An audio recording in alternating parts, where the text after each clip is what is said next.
Frankenstein, capítulo 8. Nada hay más doloroso que la mente humana, cuando una rápida sucesión de hechos ha alterado nuestros sentimientos, que la mortífera calma de la inactividad y la certidumbre consiguientes que privan al alma de toda esperanza y temor. Justine murió. Ella descansaba en paz y yo estaba vivo. La sangre circulaba libremente por mis venas, pero la exasperación y el peso de los remordimientos me oprimía en el corazón sin que pudiera hacer nada para remediarlo. El sueño había desertado de mis noches y yo erraba como un espíritu maligno, porque había cometido unas fechorías tan terribles que no era capaz de describirlas, aunque, y de eso estaba convencido, todavía me aguardaban muchísimas desgracias. Aún así, mi corazón rebosaba de bondad y de amor a la virtud. Las buenas intenciones habían regido mi vida y siempre había anhelado que llegara el momento de ponerlas en práctica y convertirme en alguien útil para mis semejantes. Ahora, sin embargo, todo había sido destruido. En lugar de disfrutar de una serena conciencia que me permitiera rememorar el pasado satisfecho de mí mismo y por ende albergar nuevas esperanzas, al remordimiento y al sentimiento de culpa que me tenían esclavizado y me precipitaban hacia un infierno de virulentas e indecibles torturas. Ese estado de ánimo provocó que empeorara mi salud, que ya había recuperado por completo desde la primera crisis que sufrí. Rehuí la compañía humana. Todo lo que despertaba alegría o satisfacción representaba para mí una tortura. La soledad era mi único consuelo, una soledad absoluta, lúgubre y parecida a la muerte. Mi padre observaba con dolor el cambio perceptible que acusaban mi conducta y mis costumbres, y se esforzaba por explicarme que ceder al dolor desconsolado no era una locura. No, era una locura. ¿Acaso crees, Víctor, que yo no sufro? Ningún padre ha amado tanto a un hijo como yo amaba a tu hermano. Se le llenaron los ojos de lágrimas mientras me hablaba. Pero ¿no tenemos el deber de evitar una mayor infelicidad a los que han sobrevivido, impidiendo que sean testigos de nuestro incontrolable sufrimiento? Ese es tu deber y también para contigo mismo. Abandonarse al dolor nos impide restablecernos y ser capaces de disfrutar e incluso de cumplir con nuestras obligaciones diarias, sin lo cual ningún hombre puede vivir en sociedad. Su consejo, aunque acertado, resultaba inaplicable en mi caso. Yo hubiera tenido que ser el primero en disimular mi dolor y consolar a mis amigos si la amargura del remordimiento no hubiera interferido en ello. En esos momentos, sin embargo, solo podía responder a mi padre con una mirada de desesperación, mientras procuraba mantenerme alejado de su presencia. En esa época nos mudamos a nuestra casa de Belrive. El cambio me resultó muy beneficioso. La clausura diaria de las puertas de la ciudad a las 10 de la noche y la imposibilidad de permanecer en el lago después de esa hora eran los peores inconvenientes de la casa de Ginebra, situada intramuros. Ahora me sentía libre. Con frecuencia, cuando la familia se había retirado a descansar, salía en bote de noche y dejaba que pasaran las horas sobre las aguas. A veces, con las velas desplegadas, me dejaba arrastrar por el viento. Y después de haber remado hasta el centro del lago, dejaba que el bote siguiera su propio curso mientras me abandonaba a amargos pensamientos. A menudo sentía la tentación, cuando todo estaba tranquilo y yo era el único ser inquieto que erraba incansable en un paisaje tan hermoso y celestial, salvo algún murciélago o las ranas cuyo seco e interrumpido croar solo se oía cuando me acercaba a la orilla. A menudo, decía, me sentía tentado de zambullirme en el lago silencioso hasta que las aguas se cerraran sobre mí y terminaran con mis calamidades para siempre. No obstante, la idea de la heroica y sufriente Elizabeth me impedía cometer tal acto, porque la amaba de todo corazón y su existencia estaba ligada a la mía. Pensaba asimismo en mi padre y en el hermano que todavía seguía vivo. ¿Acaso mi imprevista deserción no los dejaría expuestos y desamparados frente a la maldad del monstruo al que yo había liberado entre ellos? En esos momentos lloraba con amargura y deseaba que mi mente volviera a conquistar la paz para poder ofrecerles consuelo y alegría. Fue en vano. Mis remordimientos aniquilaron toda esperanza. Había sido el hacedor de un mal incorregible y vivía sumido en el temor constante de que el monstruo que yo había creado perpetrara una nueva fechoría. Albergaba el oscuro presentimiento de que aquello no había terminado aún y que la criatura todavía cometería algún crimen señalado cuya enormidad borraría todo recuerdo del pasado. Siempre habría lugar para el miedo mientras todo aquello que yo amaba siguiera existiendo. Aborrecía a ese diablo con todas mis fuerzas. Cuando pensaba en él, me rechinaban los dientes, se me encendían la mirada y deseaba con fervor extinguir esa vida que con tanta imprudencia había creado. Cuando repasaba sus crímenes y su maldad, el odio y el afán de venganza que me inspiraban anulaban mi sentido de la moderación. Habrían ido en peregrinación a la cumbre más alta de los Andes, si al llegar allí hubiera podido precipitar a ese demonio hacia el abismo. Deseaba volver a verlo para descargar mi más furiosa ira sobre su cabeza y vengar así las muertes de William y Justine. Nuestra casa era el hogar del duelo. La salud de mi padre había acusado intensamente el horror de los recientes acontecimientos. Elizabeth estaba triste y desanimada y ya no encontraba placer en sus ocupaciones cotidianas.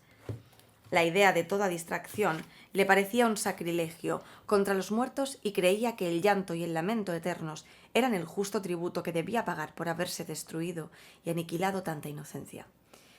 Ya no era aquella alegre muchacha que antaño paseaba conmigo por las orillas del río y hablaba con arrobo de nuestros proyectos futuros. Se había convertido en una persona adusta y hablaba a menudo sobre la inconstancia de la fortuna y la inseguridad de la vida humana. Cuando pienso, querido primo, en la desgraciada muerte de Justine Moritz... Cuando pienso, querido primo, en la desgraciada muerte de Justine Moritz, dijo Elizabeth, ya no juzgo el mundo y sus obras como en el pasado. Las historias de maldades e injusticias que leía en los libros o me contaban los demás eran para mí cuentos ancestrales o bien males imaginarios. Cuando menos me resultaban lejanos y más propios del ámbito de la razón que de la fantasía. Sin embargo, ahora la desgracia impera en nuestro hogar y los hombres me parecen monstruos sedientos de sangre humana.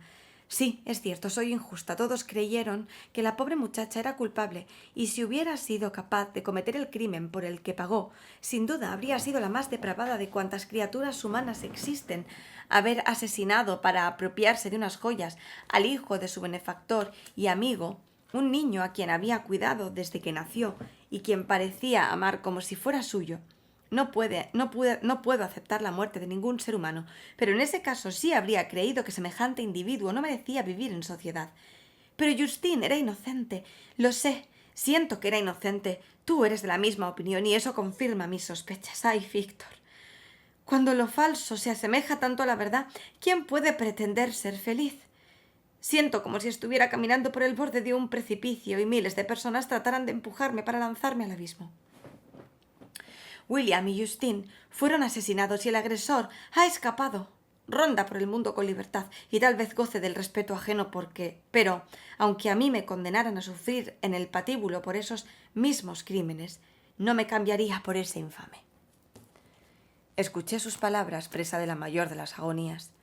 Era yo, si no de hecho al menos de causa, el verdadero asesino. Elizabeth vio la angustia reflejada en mi rostro y me cogió la mano con cariño. Ay, mi bien amado primo, tienes que serenarte. Estos sucesos me han impresionado mucho, solo Dios sabe cuánto, pero no soy tan desgraciada como tú. Hay una expresión de desesperación en tu rostro y a veces de venganza que me hace temblar. Tranquilo, querido Víctor, sacrificaré la vida por darte la paz. Aún podemos ser felices. Viviremos tranquilos en nuestro país natal, aislados del mundo. ¿Qué más podría alterar nuestra calma? Elizabeth lloraba sin confiar en el alivio que pudiera procurarme, pero al mismo tiempo sonreía para intentar alejar quizá, al demonio que acechaba mi corazón. Mi padre, que consideraba la infelicidad reflejada en mi rostro tan solo una exageración de la pena que, como era lógico, yo debía de sentir, pensó que la mejor manera de que recuperara mi acostumbrada serenidad era procurarme una distracción adecuada a mis gustos.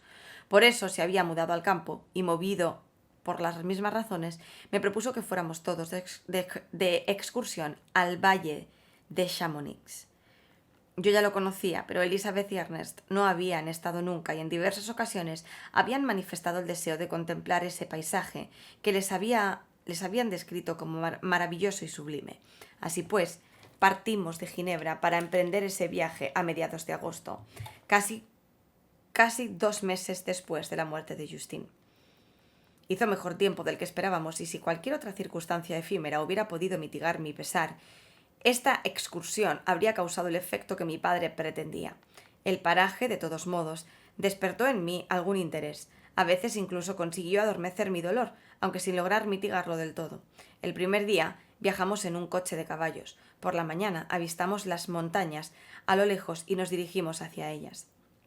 Advertimos que el sinuoso valle que formaba el río Arve, cuyo curso seguíamos, se estrechaba por momentos. Al ponerse el sol, contemplamos montañas y precipicios inmensos que se alzaban a los lados del camino y escuchamos el sonido del río que corría entre las rocas y el ensordecedor fragor de las cascadas. Al día siguiente proseguimos nuestro camino en mula. A medida que ascendíamos a cotas más elevadas, el valle adquiría un magnífico y asombroso aspecto. Los castillos en ruinas que colgaban entre riscos montañosos con pinares, el impetuoso Arve y las casas diseminadas que asomaban su perfil entre los árboles formaban un paisaje de singular belleza. Los parajes devenían sublimes con el fondo de los imponentes Alpes, cuyas blancas y relucientes cumbres, ora picudas, ora redondeadas, se elevaban como si pertenecieran a otro planeta y constituyeran la morada de otra raza de seres. Cruzamos el puente de Pélissier, donde se abría la quebrada que forma el río, y empezamos a ascender la montaña que nace a sus pies. Poco después entramos en el valle de Chamonix, que es un valle fantástico soberbio, aunque no tan hermoso y pintoresco como el de Servox, que acabábamos de atravesar. Chamonix estaba rodeado de altas y nevadas montañas, pero no vimos castillos en ruinas ni campos de labor. Inmensos glaciares rodeaban el camino. Oímos el estruendo sordo del trueno que causaba la avalancha al precipitarse y divisamos el humo que arrancaba a su paso. El Mont Blanc, el supremo y espléndido Mont Blanc, se elevaba partiendo de las aiguilles circundantes y su impresionante cubre presidía el valle. Hice algunos tramos de nuestro recorrido junto a Elizabeth, caminando a su lado para mostrarle los variados y más hermosos rincones del paisaje. Mi mula a veces se quedaba atrás y entonces me abandonaban mis tristes pensamientos. En otras ocasiones espoleaba al animal hasta situarme por delante de mis compañeros para intentar así olvidarme de mis reflexiones del mundo y sobre todo de mí mismo. Cuando estaba a bastante distancia desmontaba y me tendía sobre la hierba, sobrecogido por el peso del terror y la desesperación. A las 8 de la tarde llegamos a Chamonix. Mi padre y Elizabeth estaban realmente fatigados. Ernest, que también nos acompañaba, encantado y de muy buen humor. Lo único que enturbió su alegría fue el viento del sur y la lluvia que parecía presagiar para el día siguiente. Nos retiramos pronto a nuestros aposentos, aunque no para dormir, a menos en lo que a mí respecta. Pasé varias horas asomado a la ventana, contemplando los pálidos relámpagos que iluminaban el Mont Blanc y escuchando el curso precipitado del Arve que discurría bajo mi ventana.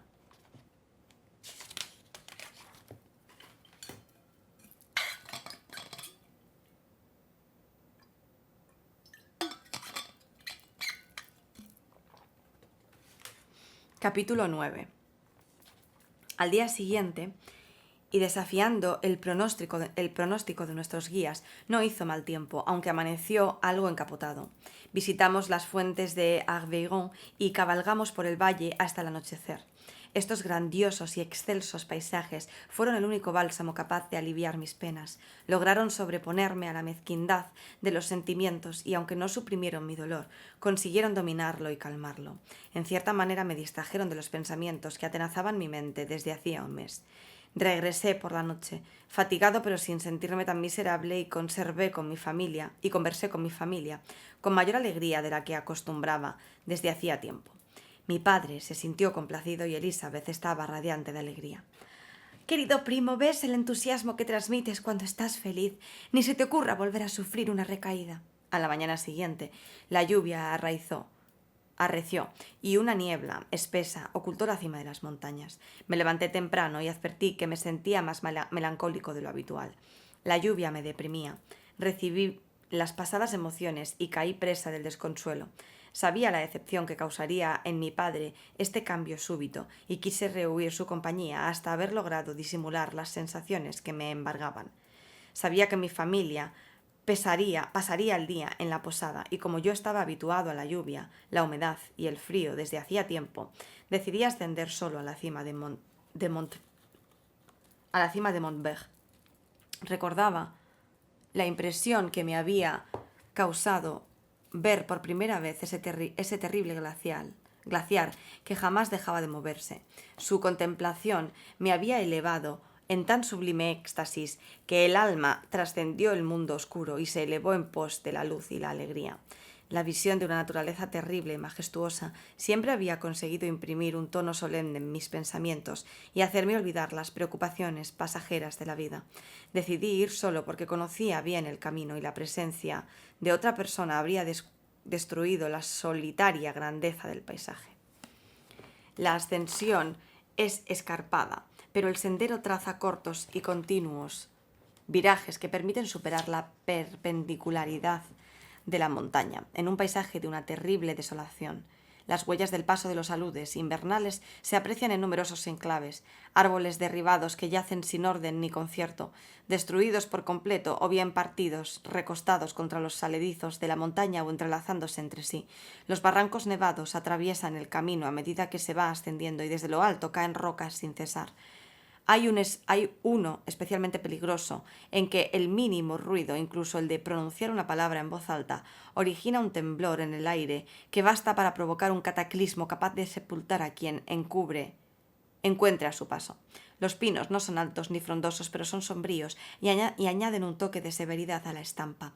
Contemplé el valle a mis pies. Vastas extensiones de niebla ascendían de los ríos y formaban espesas guirnaldas que serpenteaban entre las montañas de la otra vertiente, cuyas cimas quedaban ocultas tras uniformes nubes. La lluvia caía incesante en ese cielo lúgubre y contribuía a imprimir un aire melancólico a todo cuanto me rodeaba. ¡Ay! ¿Por qué el hombre alardea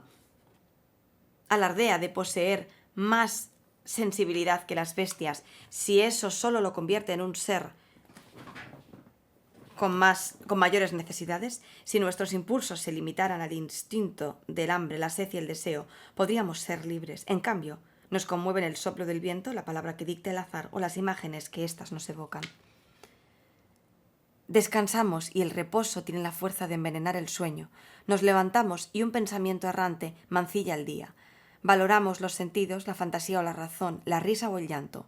Nos asimos a los más preciados augurios o alejamos nuestras inquietudes. Es lo mismo, porque en la alegría o en la tristeza, el camino de la partida sigue abierto. El ayer del hombre nunca será su mañana. La nada solo puede sufrir la mutabilidad. Era casi mediodía cuando coroné la ascensión. Me senté un rato sobre una roca desde la que se divisaba el mar de hielo. La niebla lo cubría todo, incluso las montañas circundantes. Cuando la brisa disipó las nubes, bajé al glaciar. Su superficie es muy irregular. Se eleva como las olas de un mar embravecido para descender en vertical y está sembrada de grietas que la hienden hasta lo más profundo. Aunque el campo de hielo mide casi 1 legua de anchura, tardé unas 2 horas en cruzarlo. La montaña situada en la otra orilla es una roca desnuda cortada en pico. Desde mi posición, el Montberg se hallaba justo enfrente, a 1 legua de distancia. Sobre él se elevaba el Mont Blanc, con una espeluznante majestuosidad. Me instalé en un entrante de la roca para contemplar esa maravilla y portentosa visión. El mar, o mejor dicho, el inmenso río de hielo, dibujaba su tortuoso recorrido entre las montañas tributarias, cuyas aéreas cimas se cernían sobre sus oquedades. Los picos helados y resplandecientes brillaban a la luz del sol por encima de las nubes. Mi corazón, tan apesadumbrado, se llenó de un sentimiento parecido a la alegría. «¡Espíritus errantes!», exclamé. «Si es cierto que vagáis y no reposáis en vuestros estrechos lechos, permitidme gozar de esta leve felicidad, o llevadme con vosotros y alejadme de las dichas de la vida». Mientras decía esto, de repente vi la figura de un hombre a cierta distancia que avanzaba hacia mí con una velocidad sobrehumana. Saltaba por las grietas del hielo que yo había sorteado con cautela. Su estatura, a medida que se iba acercando, también parecía exceder a la de un ser humano. Sentí que desfallecía. Mis ojos se nublaron y una extrema debilidad se apoderó de mí. Pero el frío y el fuerte viento de las montañas me hicieron reaccionar. Advertí, a medida que la forma se aproximaba, qué tremenda y aborrecible visión, que se trataba de aquel espanto a quien yo había creado. Temblando de rabia y terror, decidí esperar hasta que estuviera ante mí para entablar un combate a muerte. Se iba acercando, su rostro traslucía una amarga angustia teñida de desdén y malicia, y su sobrenatural fealdad resultaba insoportable para el ojo humano.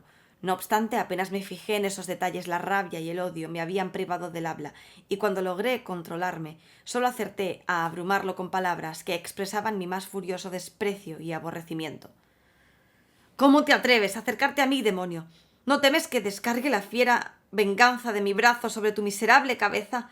¡Fuera, fuera de mi vista, inmunda criatura! O mejor aún, quédate para que pueda pisotearte hasta reducirte a polvo, para, oh sí, extinguiendo tu miserable existencia, poder compensar a esas víctimas que asesinaste de un modo tan diabólico. Ya esperaba este recibimiento, dijo el demonio. La humanidad odia a los desgraciados. ¿Cuánto odio debo de inspirar yo, que soy el más miserable de todos los seres vivos? Y tú, mi creador, me detestas, desdeñas a la criatura a la que estás unido por unos vínculos que solo pueden disolverse con la muerte de uno de los dos. Y te propones matarme. ¿Cómo te atreves a jugar así con la vida? Cumples con tus deberes hacia mí, y yo cumpliré contigo y con la humanidad. Si aceptas mis condiciones, os dejaré en paz a todos, pero si te niegas, blandiré el puño de la muerte hasta saciarme con la sangre de los amigos que aún te quedan. Monstruo aborrecible, eres un demonio. Las torturas del infierno no bastarían para vengar tus crímenes. Malvado y vil engendro, ¿me reprochas que yo te haya creado? Ven, acércate para poder apagar la chispa que con tanta negligencia encendí. Sentí una rabia incontrolable y me lancé contra él, impulsado por esos sentimientos que pueden llevar a un ser humano a terminar con la existencia de un semejante. Me esquivó sin problemas y dijo: «Tranquilízate, te pido que me escuches antes de que des rienda suelta a tu odio y te abalances sobre este ser a quien te has consagrado. ¿Acaso no he sufrido ya bastante para que pretendas hacerme todavía más desgraciado? Amo la vida, aunque solo sea un cúmulo de angustias, y voy a defenderla. Recuerda que aquel que me ha hecho superior a sí mismo no me supera en altura ni en flexibilidad. Pero no siento la tentación de enfrentarme a ti. Soy tu criatura, e incluso seré benévolo y dócil con mi señor natural y mi rey, si tú también cumples con tu parte. Cosa que me debes, oh Frankenstein. No quieras ser justo con los demás y mostrarte intransigente con el único ser a quien no solo debes justicia, sino también clemencia y afecto. Recuerda que soy tu criatura. Tendría que ser tu Adán en lugar de parecer el ángel caído a quien robaste la dicha sin haber cometido delito alguno. Solo a mí me están vetadas irrevocablemente las bendiciones de la vida. Yo era generoso y bueno, y la desgracia me convirtió en un monstruo. Devuélveme la felicidad y volveré a obrar con virtud». «Fuera. No pienso escucharte ni un minuto más.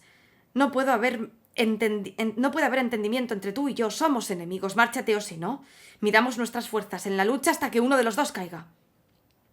«¿Cómo puedo moverte a compasión? ¿No hay modo de conseguir que contemples con agrado a tu criatura que implora tu bondad y compasión? Créeme, Frankenstein, yo era bondadoso. La humanidad y el amor de mi alma iluminaban todo mi ser. ¿Pero acaso no estoy ahora solo, miserablemente solo? Si tú, que eres mi creador, reniegas de mí, ¿qué me cabe esperar de tus semejantes que nada me deben? Ellos me detestan y me odian, las montañas desiertas y los temibles glaciares son mi refugio. Llevo muchos días errando por estos parajes. Las cuevas de hielo, temidas por todo aquel que no sea de mi condición, son mi morada, la única que el hombre no envidia. Venero esos cielos desapacibles, porque son más amables conmigo que tus semejantes. Si las muchedumbres conocieran mi existencia, actuarían como tú, y se armarían para destruirme. Así pues, ¿no debería odiar a quienes me aborrecen? Seré implacable con mis enemigos. Si yo soy desgraciado, ellos compartirán mi desgracia. No obstante, en tu poder se encuentra la facultad de procurarme una satisfacción y librarles de un mal que solo tú serás responsable de haber provocado, para que tú y tu familia y también miles de personas no queden atrapadas en la vorágine de su ira. Apiádate de mí y no me desprecies. Escucha mi historia. Cuando la hayas oído, abandóname o compadécete de mí, porque es lo que juzgarás que merezco. Escúchame, por muy sanguinarios que hayan sido los culpables. La ley de los humanos les permite hablar en defensa propia antes de recibir su condena. Escúchame, Frankenstein. Me acusas de asesinato y, sin embargo, destruirías a tu propia criatura con la conciencia tranquila.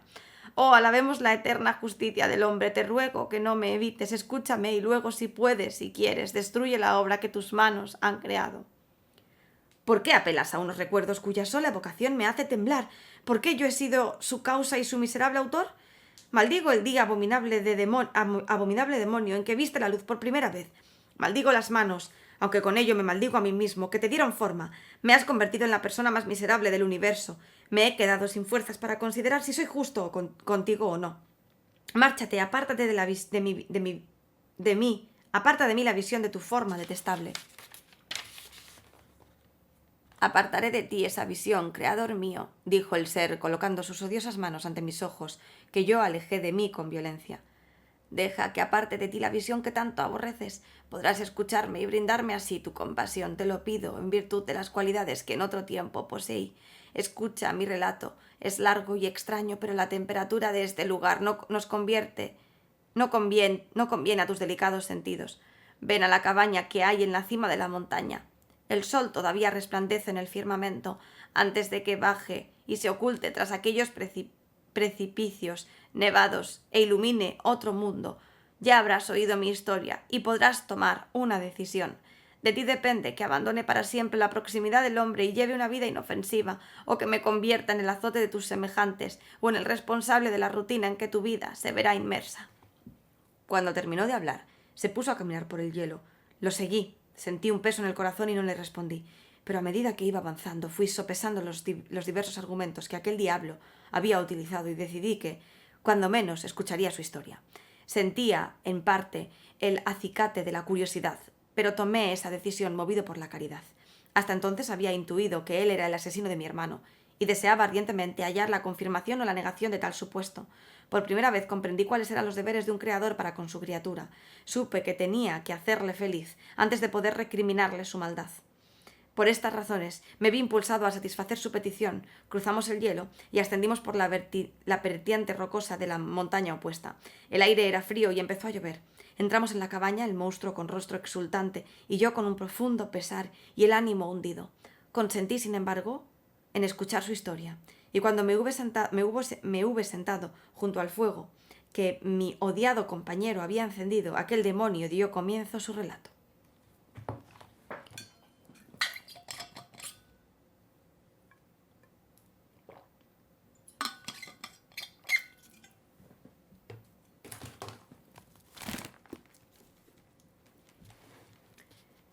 Capítulo 10.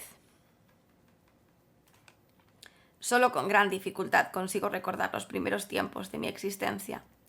Los acontecimientos de este periodo me resultan tan confusos e indistintos. Recuerdo que una extraña multiplicidad de sensaciones se apoderó de mí y de golpe adquirí conciencia de sensaciones de vista, de tacto, de oído y de olfato.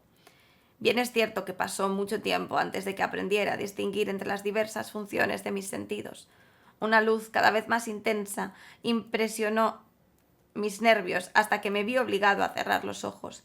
Percibí entonces la oscuridad que me inquietó. No obstante, apenas hube registrado esa sensación y abierto los ojos, como ahora ya sé que sucede, la luz volvió a cernerse sobre mí. Caminé y creo que descendí, aunque he descubierto que mis sensaciones eran muy confusas por aquel entonces. Los objetos que me rodeaban eran oscuros y opacos, impenetrables al tacto y a la vista. Ahora, sin embargo, noto que puedo moverme con absoluta libertad sin que existan obstáculos insuperables para mí.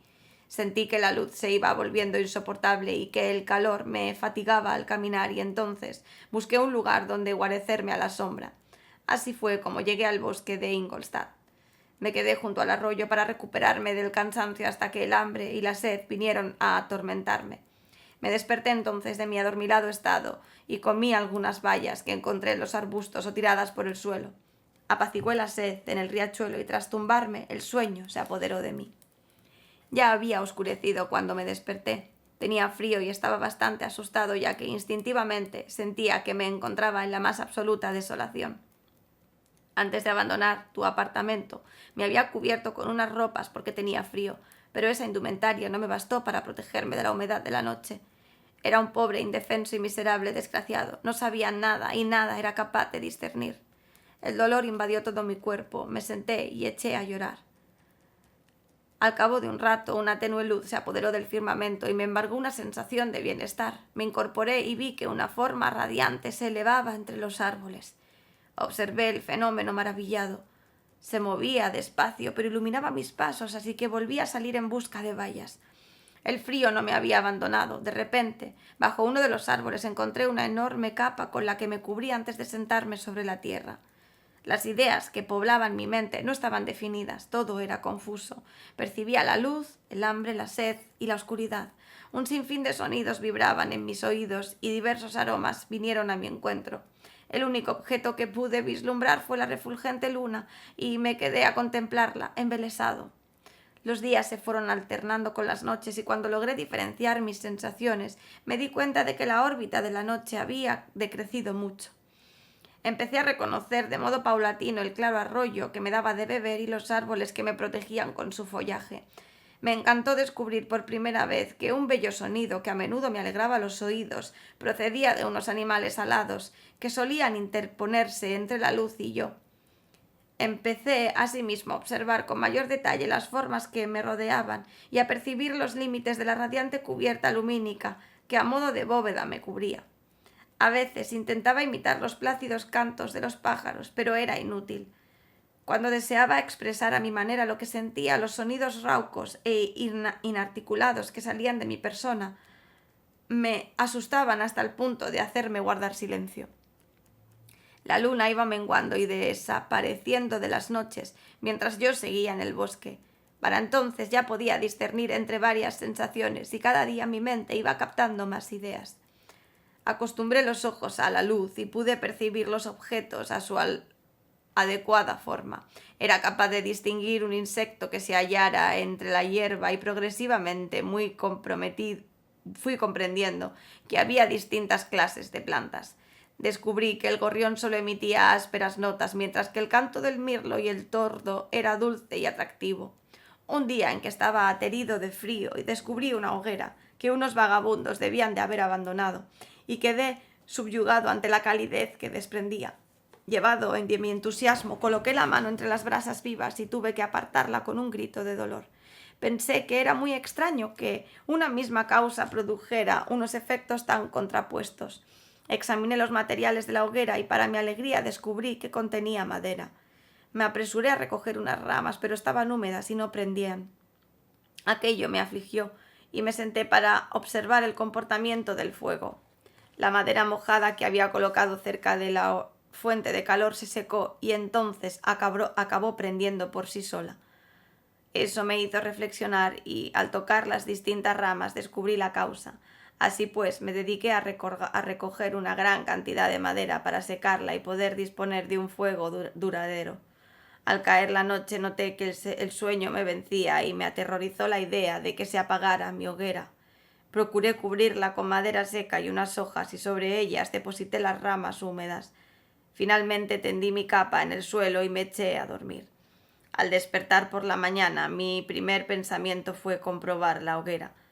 Tras apartar la cubierta húmeda, una suave brisa la avivó y enseguida y provocó de nuevo la aparición de una llama.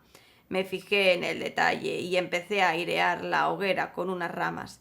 Que hicieron revivir las brasas cuando casi se extinguían. Por la noche descubrí complacido que el fuego no solo me daba calor, sino que también luz, y que el descubrimiento de ese elemento me sería útil en mi alimentación. El caso es que me fijé que las sombras que los viajeros habían desechado se habían tostado y sabían mucho mejor que las bayas que yo recogía de los arbustos. Intenté preparar mi comida del mismo modo, colocándola sobre las brasas vivas. Las bellotas y las raíces mejoraron mucho su sabor, aunque las bayas se echaron a perder en el proceso. La comida, sin embargo, escaseaba y a menudo pasaba el día entero buscando en vano bellotas con las que calmar el retortijón del hambre. Cuando tomé conciencia de ello, decidí abandonar el lugar que había sido mi morada para ir en busca de otro que satisfaciera con mayor facilidad las pocas necesidades que tenía. Tras mi marcha sentí muchísimo desprenderme del fuego que había conseguido por accidente, pero no sabía cómo reproducirlo. Pasé varias horas valorando y sopesando ese inconveniente, pero finalmente me vi obligado a abandonar todo intento de preservarlo. Me eché la capa sobre los hombros y atravesando el bosque me dirigí hacia el sol poniente. Pasé 3 días caminando entre la espesura y al final llegué al campo abierto. La noche anterior había caído una copiosa nevada y los campos presentaban una blancura uniforme. Aquel paisaje era la viva imagen del desconsuelo. Mis pies se congelaron al pisar esa sustancia fría y húmeda que cubría el suelo. Eran las 7 de la mañana y necesitaba conseguir comida y acomodo. Al final divisé una cabaña situada en un promontorio que sin duda debía de haberse construido como refugio de pastores. Era la primera vez que veía algo así y estudié su estructura con enorme curiosidad. Encontré la puerta abierta y entré. Había un viejo sentado junto al fuego, preparándose el desayuno. Al oír ruido se volvió y reparó mi presencia. Soltó un alarido y abandonando la cabaña huyó por los campos con una velocidad insospechada, dada su débil complexión. El aspecto de aquel individuo, que en nada se asemejaba a lo que yo había visto hasta entonces, y su manera de huir me dejaron muy sorprendido. Sin embargo, el aspecto de la cabaña me había cautivado. La nieve y la lluvia no podían penetrar en ella y el suelo estaba seco. Me pareció un refugio tan exquisito y divino como debió de parecerles a los demonios del infierno del Pandemonium tras haber sufrido tormento en el lago de fuego. Devoré con glotonería los restos del desayuno del pastor, que consistía en pan, queso, leche y vino, bebida, esta última que no me gustó. Vencido por la fatiga, me tendí entre la paja y me quedé dormido. Me desperté a mediodía y, seducido por la calidez del sol que destellaba sobre el blanco suelo, decidí reanudar mi marcha. Metí el resto del desayuno del campesino en un zurrón que encontré y me adentré en los campos. Estuve caminando varias horas hasta que al caer la noche llegué a un pueblo.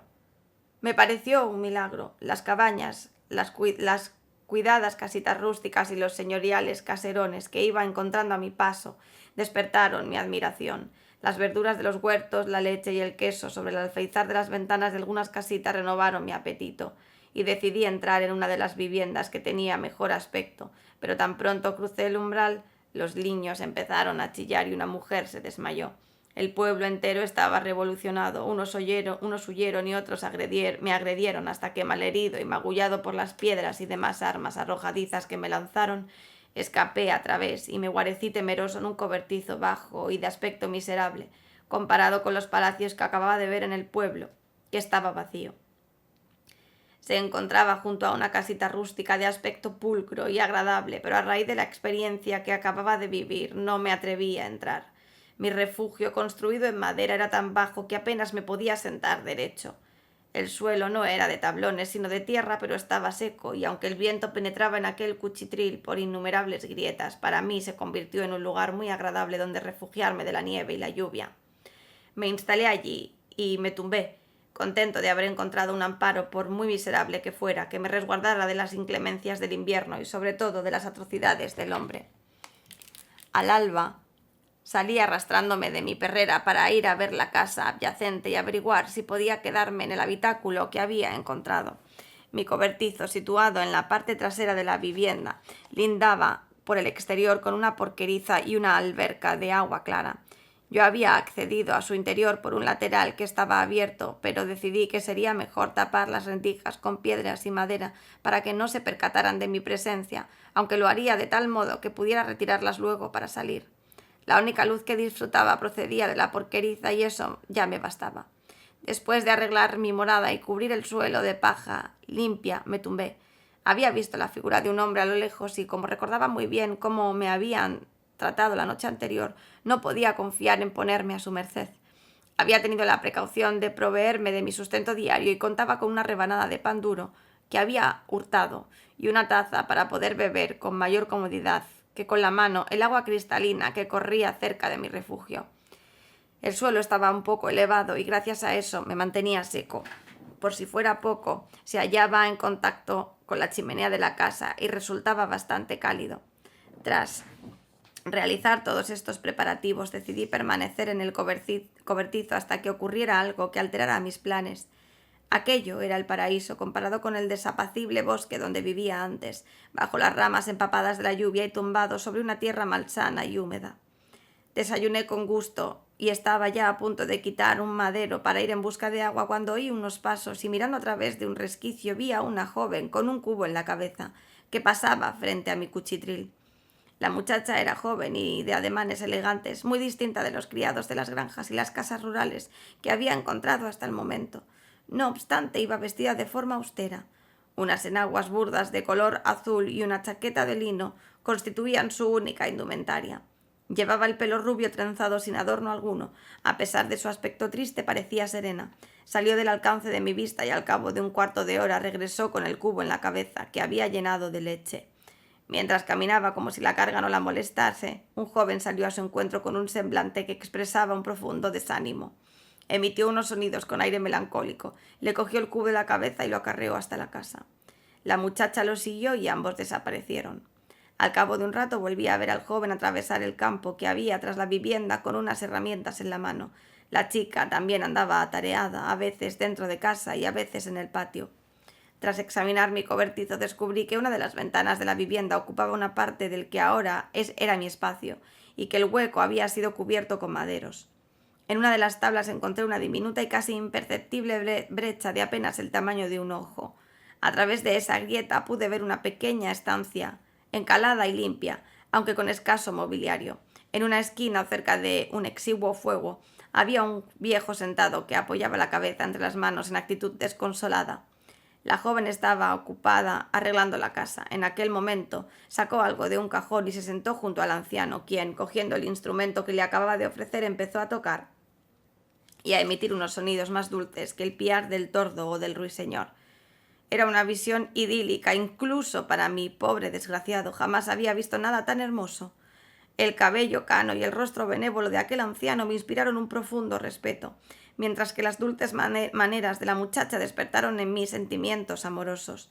El hombre tocó una melodía dulce y plañidera, y advertí que la canción empañaba los ojos de su afable compañera. Él, sin embargo, solo se percató al oír sus sollozos. Entonces el viejo pronunció unos pocos sonidos y la hermosa criatura dejó su tarea y se arrodilló a sus pies. Él la obligó a levantarse y le sonrió con tanta amabilidad y tanto afecto que experimenté una sensación de una naturaleza peculiar y sobrecogedora. Era una mezcla de dolor y placer como jamás había sentido en el pasado, ni siquiera cuando el hambre o el frío o el calor o la falta de alimento eran mi único estímulo. Me retiré de la ventana, incapaz de soportar tales emociones.